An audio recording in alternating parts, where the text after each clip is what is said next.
चलो स्टार्ट करते हैं। सीड नोट्स तो लिखा हुआ होगा ही। हाँ फोन में है। अभी तक कॉपी में नहीं आया, लिख लेंगे। लिख लेंगे, लास्ट क्लास भी बोली थी यही। ठीक, सीड क्या है? तो fertilized ovule is called seed. Ovule जब फर्टिलाइज्ड होता है तो वही बाद में सीड में कन्वर्ट होता है। Seed is the final product of sexual reproduction. जाहिर सा बात है, किसी भी सेक्सुअल रिप्रोडक्शन का फाइनल एम क्या होता है? जाइगोट बनाना, जाइगोट एम्ब्रायो बनाना। तो एनिमल है, ह्यूमंस है, तो यहाँ पे फीटस का डेवलपमेंट होगा, और अगर प्लांट है तो वहां सीड का डेवलपमेंट होगा। सीड कंटेन्स द एम्ब्रायो, है ना। तो final product of sexual reproduction seed ही होता है। Next is seed typically consist of seed coat, cotyledon and an embryonal axis. Seed coat, cotyledon और एम्ब्रायनल एक्सेस से ही तीन चीज होता है। सीड कोट, कॉटिलेडन और एम्ब्रायनल एक्सेस, सिर्फ यही तीन चीज होता है किसी भी सीड में। सीड कोट आई गेस तुमको समझ में आ रहा होगा कि ये मान लो अगर एक सीड है तो इस सीड के ऊपर में एक कवरिंग होता है। सीड के ऊपर में एक कवरिंग होता है, इस कवरिंग को क्या बोलते हैं? कोट। Seed coat. और कॉटिलेडन मतलब क्या? तो जब जैसे मान लो अगर आप एक ग्राम है, अगर आप एक ग्राम का सीड देखोगे तो जैसे आप उसका छिलका हटाओगे तो दो इक्वल हाफ में वो बढ़ जाएगा। ये equal halves are called cotyledon. And next is embryonal axis. तो ये एम्ब्रायनल एक्सिस तुमको भाई एम्ब्रायो पढ़ते वक्त समझ में आएगा, ठीक है। तो अभी इसको समझ देते हैं एम्ब्रायनल एक्सिस क्या होता है।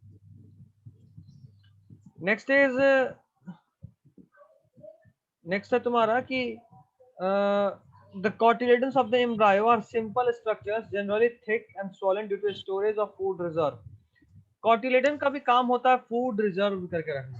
एक तो बातें बताए भी थे। एक होता है पेन, प्राइमरी एंडोस्पर्म न्यूक्लियस, जो कि सीड बनने के प्रोसेस के लिए फूड रिजर्व करके रखता है।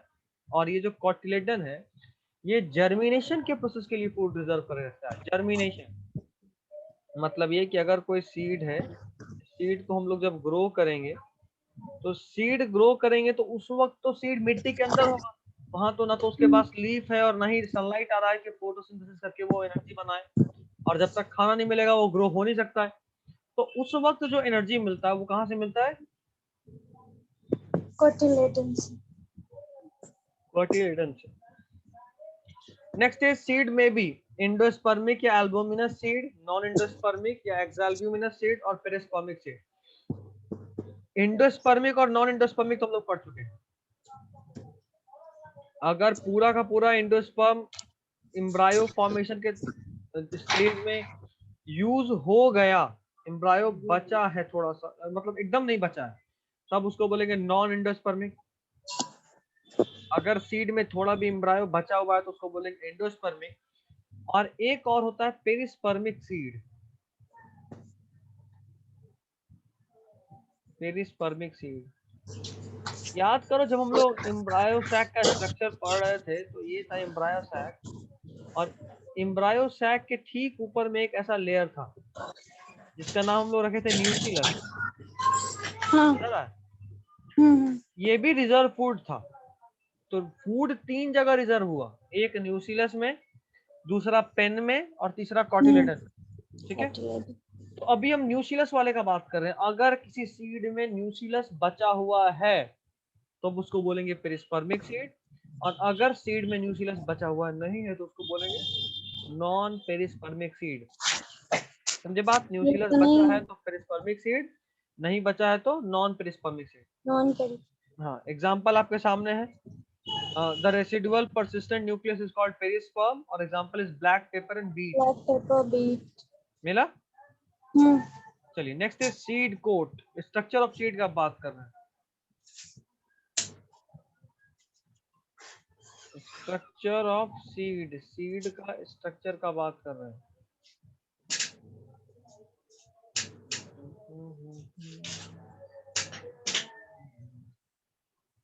सीड के स्ट्रक्चर का अगर हम लोग बात करें तो सबसे पहले है seed coat.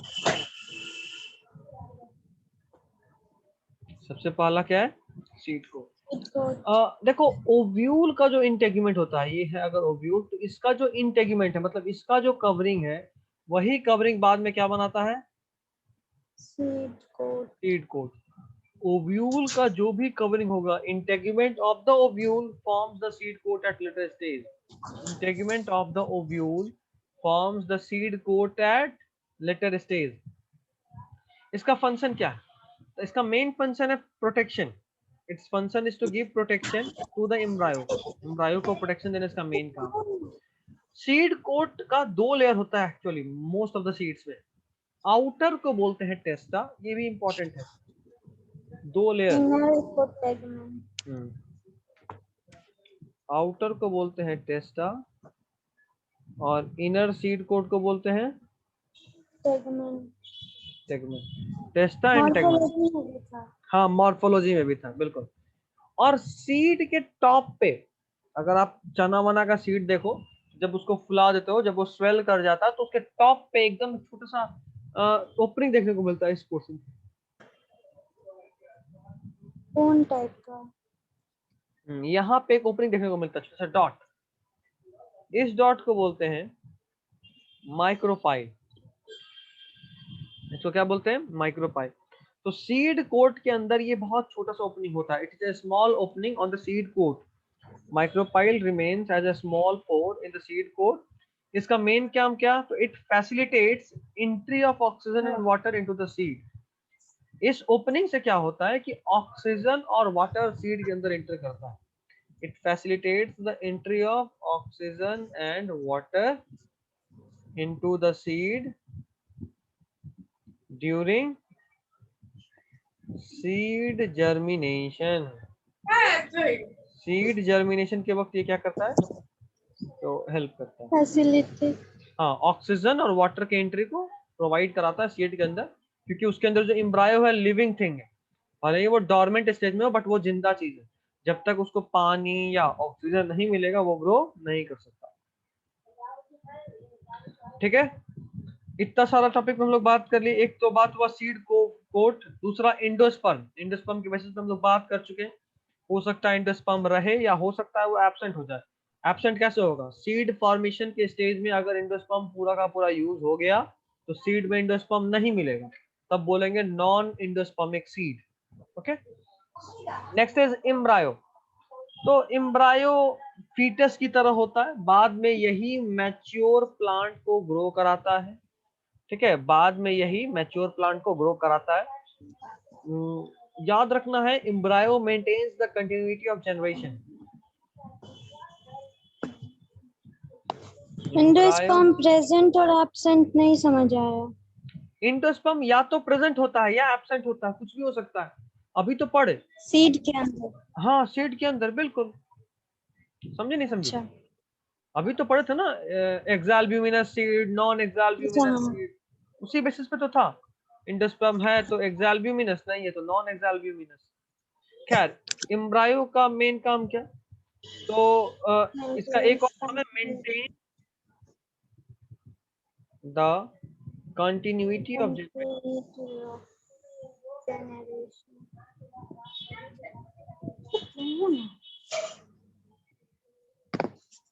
Maintains the continuity of generation. चलो next is dormancy of seed generation. Dormancy and seed generation, ये वाला टॉपिक हम लोग 11th में से पढ़ चुके हैं बट फिर से चलो। सबसे पहले एक टर्म हमारा डोरमेंसी। डोरमेंसी क्या? इस बारे में हम लोग बात किए हुए हैं कि ये एक इनएक्टिव स्टेज होता है एम्ब्रायो का। एम्ब्रायो का एक ऐसा इनएक्टिव स्टेज होता है जब सीड जर्मिनेट करने लायक नहीं होता। It is an inactive period of an embryo when the seed is unable to germinate. ठीक है, यहाँ पे जो इम्पोर्टेंट पॉइंट है वो है मॉइस्चर कंटेंट। ड्राई सीड में या डोरमेंट सीड में मॉइस्चर कंटेंट कितना होता है? 10 to 15%। ये बहुत नीट में पूछता है। मॉइस्चर कंटेंट कितना होता है ड्राई सीड में या डोरमेंट सीड में, तो कितना बोलेंगे? 10 to 10 to 15%। 15%। ये बहुत इंपॉर्टेंट है। Next is germination. ये डोरमेंसी का ठीक उल्टा है। डोरमेंसी क्या था? A stage Inactive when seed is unable to germinate, and germination is the ability of seed to produce a seedling. Ability of a plant, a seed, ability of a seed to produce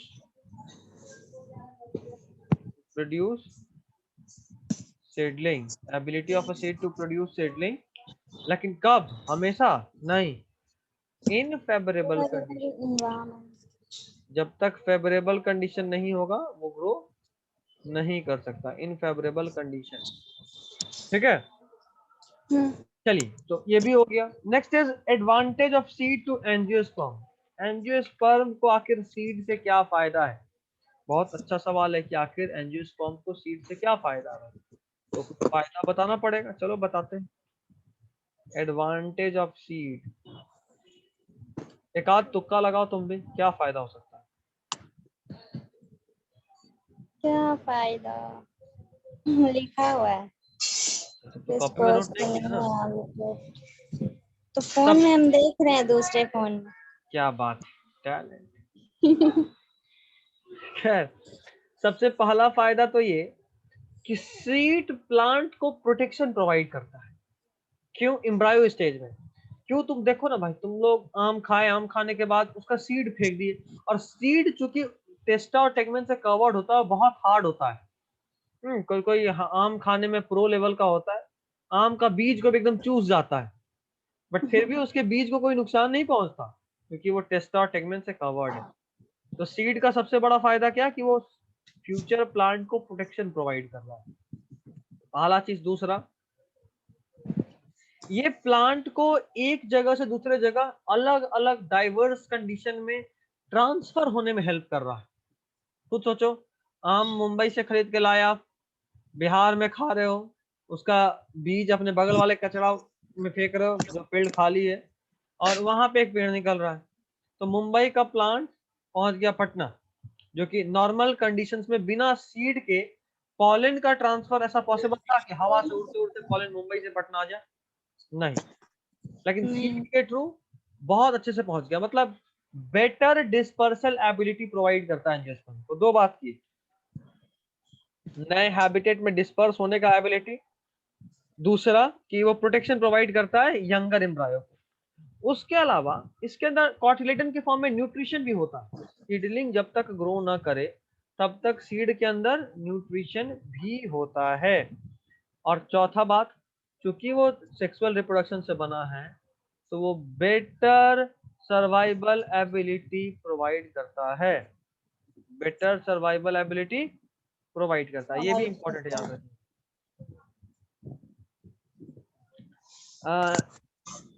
अब इसका दो तीन है भाई। Seed forms the basis of agriculture, ये बड़ा important बात है। सीड एग्रीकल्चर का बेसिस है, forms the basis of agriculture. बिना इसके एग्रीकल्चर लगभग नामुमकिन। ये कैसे पता भाई? दो तरीके से पता है। क्यों? पहला, इसमें डिहाइड्रेशन हो सकता है, डिहाइड्रेशन, और दूसरा डोरमेंसी। और पता है, इन्हीं दो कारण के वजह से हम सीड को स्टोर कर सकते हैं। नहीं तो खुद सोचो, हम गेहूं जो आज इस साल अभी फसल बस कटने का टाइम आ ही रहा है, एक महीने के अंदर गेहूं का फसल कटेगा और गेहूं आ जाएगा। तो ये जो व्हीट अभी प्रोड्यूस हुआ, अगले साल फार्मर्स इसी को यूज करेगा, है ना? ये तभी पॉसिबल है जब इस सीड को एक साल स्टोर कर पाए। और फार्मर का तो छोड़ो, हम लोग भी खा इसलिए पाते हैं कि एक साल स्टोर कर पाते हैं। बट फार्मर स्टोर क्यों कर पाया? पहला कारण, उसमें पानी नहीं था। अगर पानी होता तो बैक्टीरिया लगता और सड़ जाता, वाटर कंटेंट होगा तो वो सड़ जाएगा। और दूसरा कि वो डॉर्मेंट है। जाहिर सा बात है, इतना दिन तक कोई भी जिंदा चीज भूखे प्यासे नहीं रख सकता। हम लोग रख सकते हैं क्या एक साल बिना पानी और खाना के? नहीं रख सकते। नहीं, एक दिन नहीं रह पाता। प्लांट भी नहीं रह सकता। असल बात यह कि प्लांट भी नहीं रह सकता, लेकिन सीड रह सकता है, क्योंकि वो इनएक्टिव डॉर्मेंसी कोमा के फॉर्म में चला जाता है, चुपचाप बस सोया हुआ, एनर्जी कुछ कर ही नहीं रहा है कि एनर्जी लगे, सिर्फ जिंदा है कहने के लिए। कुछ करेगा तभी तो एनर्जी यूज होगा, और जब ये एनर्जी यूज होगा तो एनर्जी चाहिए भी होगा। बट ये ऑलमोस्ट इनएक्टिव स्टेज में होता है, तो ना कुछ करता है और ना इसको एनर्जी चाहिए होता है। समझे बात? तो ये दो प्रॉपर्टी सीड का बहुत बड़ा एडवांटेज है और यूज में लाते हैं। Next topic is seed viability. ये और भी बहुत बढ़िया टॉपिक है। व्हाट इज सीड वायबिलिटी, जरा बताओ। Does the seed retain their power of germination? The period for which the seeds retain their power हाँ मतलब for बताओ, पढ़ तो रही हो germination. तो हम भी जान रहे हैं, मतलब बताओ। मतलब जर्मिनेशन के लिए वो पावर रिटेन करेगा सीड, मतलब जब ये अनेबल रहेगा और मतलब एबिलिटी ये कि वो फिर से टाइम रिटेन करेगा। पीरियड, जितने टाइम पीरियड तक कोई सीड को अगर हम फेवरेबल कंडीशन प्रोवाइड किए तो वो एक सीडलिंग या प्लांट में डेवलप कर जाए, ग्रो कर जाए। मतलब ये कि मान लो कि मेरे पास एक pregnant female almost 5 month 6 month, मैंने क्या किया, उसका जो फीटस था उसको सर्जिकली रिमूव किया और लिक्विड नाइट्रोजन में स्टोर कर ली। ठीक है, अब मेरा सवाल ये है कि मान लो 1 साल के बाद हम उस फीटस को वापस उस फीमेल के अंदर, बॉडी के अंदर डालें, तो फीटस क्या ग्रो करेगा बेबी में? तो बोलेंगे ठीक है 1 साल के अंदर करोगे तो ग्रो कर जाएगा। तो वो 1 साल हुआ उसका वायबिलिटी, उतना समय जब तक कि कोई सीड में ये ताकत हो कि वो प्लांट ग्रो कर दे। देखो जाहिर सी बात है, अभी बात करें, सीड भले ही डोरमेंट है बट है तो जिंदा, उसको थोड़ा तो एनर्जी चाहिए, और वो एनर्जी कहाँ से मिलेगा? कॉटिलेडन से। बट एक समय के बाद अगर किसी सीड का सारा कॉटिलेडन यूज हो जाए, कुछ एनर्जी बचे ही नहीं, तो क्या वो सीड जिंदा रहेगा? नहीं रहेगा। और अगर वो सीड जिंदा नहीं रहेगा, मतलब फिर वो आप सीड को कितना भी मिट्टी के अंदर ग्रो करा डाल दो, उसको पानी दो, उसको ऑक्सीजन दो, बट वो ग्रो करेगा क्या? नहीं। समझ गए सीड वायबिलिटी का मतलब? नेक्स्ट इज सीड वायबिलिटी अलग अलग स्पीसीज में अलग अलग होता है। कुछ में कुछ महीने ही होता है, जैसा कि एग्जांपल है ऑक्सैलिस। एग्जांपल बहुत इंपॉर्टेंट है बाबू, बार बार बोलते हैं। ऑक्सैलिस, इसमें सीड वायबिलिटी कितना होता है? ये नहीं पूछेगा ज्यादा, नीट में जो पूछेगा वो बता रहे हैं, ये नहीं पूछेगा। अगला, अब कुछ रिकॉर्ड है, कुछ सीड जो बहुत अधिक पुराना है बट फिर भी वायबल है, मतलब फिर भी अभी जर्मिनेट कर सकता है। सबसे ज्यादा जो है ओल्डेस्ट, वो है लुपाइनस आर्कटिकस। इसका कॉमन नेम है ल्यूपाइन।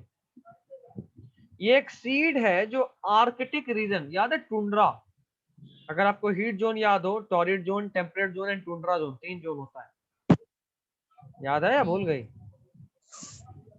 नहीं याद है। भूल ही गई होगी, गारंटी दे सकती। ये है बोले तो इक्वेटर। नहीं याद है। अच्छा नहीं याद है, ईमानदार।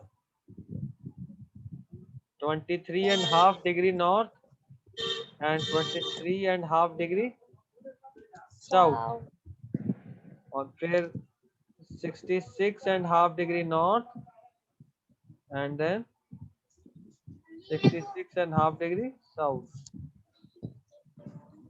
इस रीजन को बोलते हैं टॉरिड जोन।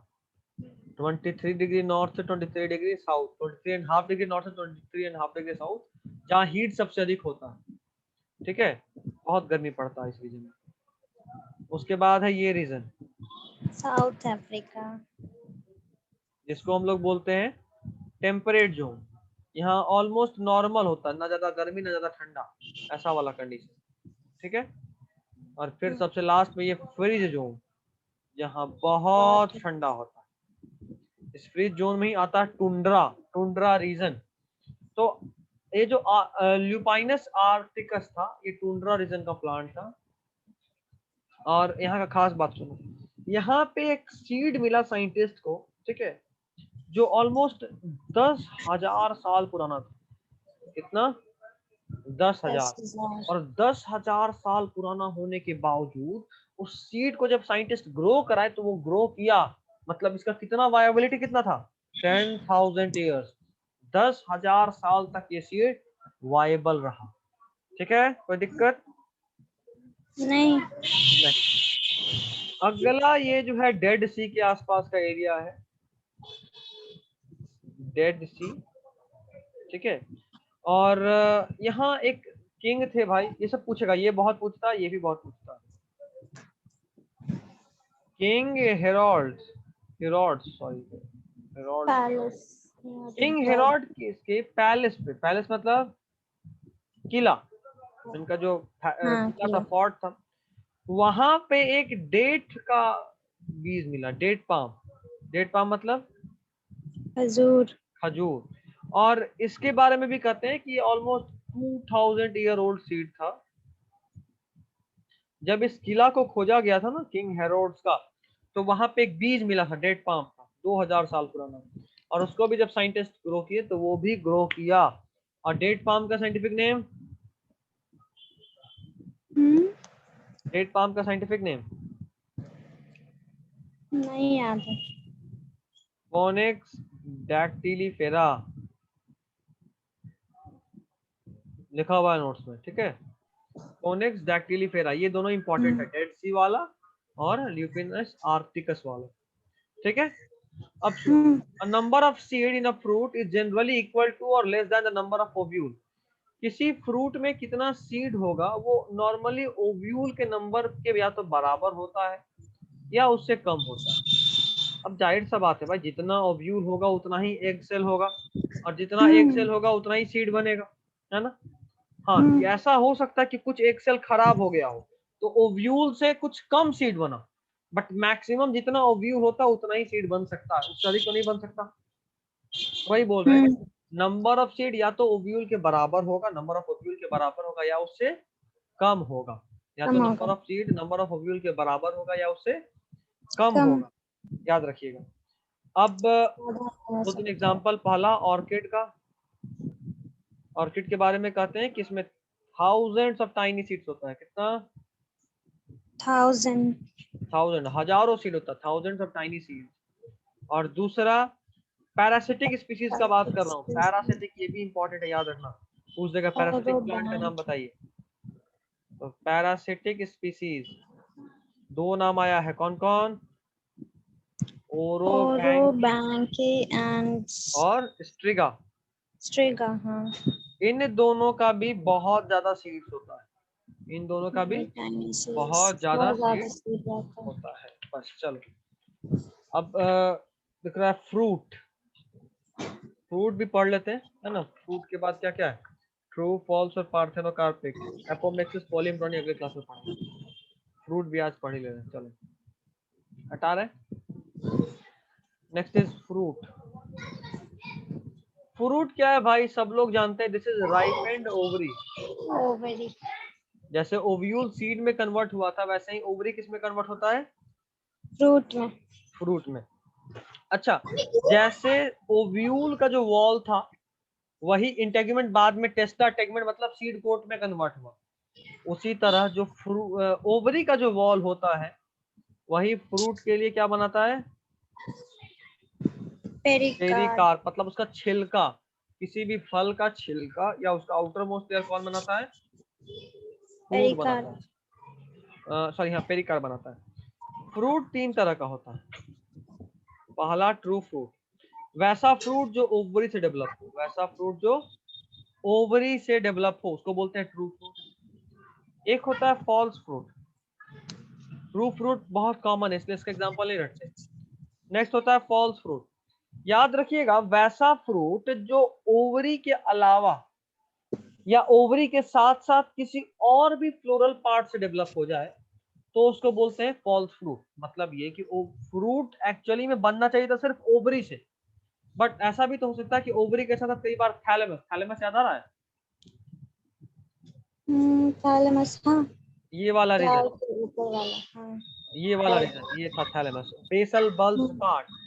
तो ये जो थैलेमस है कई बार ओवरी के साथ ये थैलेमस भी फ्रूट में कन्वर्ट हो जाता है। तो वैसा फ्रूट जो ओवरी के अलावा बाकी किसी और फ्लोरल पार्ट से भी मिलकर बना हो उसको हम लोग बोलते हैं फॉल्स फ्रूट। ठीक है। तो एग्जांपल याद रखना, सबसे कॉमन एग्जांपल इज एप्पल। बहुत बार नीट में पूछा है, apple is true fruit, false fruit, parthenocarpic fruit. तो फॉल्स फ्रूट। False fruit. चलिए एप्पल के बारे में याद रखिएगा, उसके अलावा स्ट्रॉबेरी कैश्यू नट। और कैशू नट। काजू, स्ट्रॉबेरी और एप्पल तीनों क्या है? False fruit. False fruit. Next is parthenocarpic fruit. ये और भी अजीब है। Without the process of fertilization, ये तो नाम ही से। पार्थेनोकार्पिक तो पहले भी हम लोग पढ़ चुके हैं। का प्रोसेस जिसमें कि नेक्स्ट जनरेशन का फॉर्मेशन बिना विदाउट फर्टिलाइजेशन, क्या बोलते हैं? पार्थेनोकार्पिक। पार्थेनोकार्पिक। बस तब तो तुम्हारा काम यूं ही हो गया। अभी बचा ही क्या, चुपचाप बस एक बार वो देख लो, रीड कर लो और इसका एग्जांपल। हाँ एग्जांपल थोड़ा इम्पोर्टेंट। बनाना। बनाना। हाँ ऑक्सिन्स, एग्जांपल बनाना। हाँ हाँ हाँ हाँ हाँ। सीडलेस होता है। बनाना याद रखना है, क्योंकि और याद रखना कि जो भी पार्थेनोकार्पिक होगा, पार्थेनोकार्पिक से पता चल रहा है कि उसमें एक बात और बड़ा इंपॉर्टेंट होना है। क्या? सीड नहीं होगा। पार्थेनोकार्पिक की मतलब उसमें फर्टिलाइजेशन नहीं हुआ, और बिना फर्टिलाइजेशन के सीड नहीं बनता, तो पार्थेनोकार्पिक फ्रूट हमेशा ही सीडलेस होता है। सीडलेस होता है। बहुत इंपॉर्टेंट बात। ठीक है, चलिए this is all for today. अभी एपोमिक्सिस पॉलीएम्ब्रोनी पढ़ना है, बस यही दो है। और इन दोनों के साथ थोड़ा सा हम लोग इम्ब्रायनल एक्सिस पढ़ेंगे, अगले क्लास में चैप्टर भी खत्म हो जाएगा। और एक और जो पॉइंट लिखा है नीचे, ये फालतू पॉइंट है। ये बोल रहा है कि सीड जब भी बनता है तो पहले इंडोस्पर्म का फॉर्मेशन होता है, और ऐसा नॉर्मली इसीलिए होता है क्योंकि जाहिर सा बात है ना, इंडोस्पर्म रिजर्व फूड है। तो प्लांट एक्चुअली में रिस्क लेना नहीं चाहता कि हम सीड बना लिए और फिर बेचारा मेरा सीड बिना फूड के भूखे मरे। इसलिए पहले इंडोस्पर्म बनता है ताकि रिजर्व फूड के साथ सीड को एनर्जी का गारंटी मिल जाए, और उसके बाद सीड बनता है। बस ठीक है, एक्स्ट्रा है। एक्स्ट्रा नहीं है, बट काम नहीं है, काम नहीं है, नहीं नॉर्मल सा लिखे बात है, हैं। पूछेगा नहीं। चलो और कुछ पूछना है तो बोलो, कोई और डाउट? नहीं। चलो तो फिर आज के लिए इतना पे ही ओवर करो।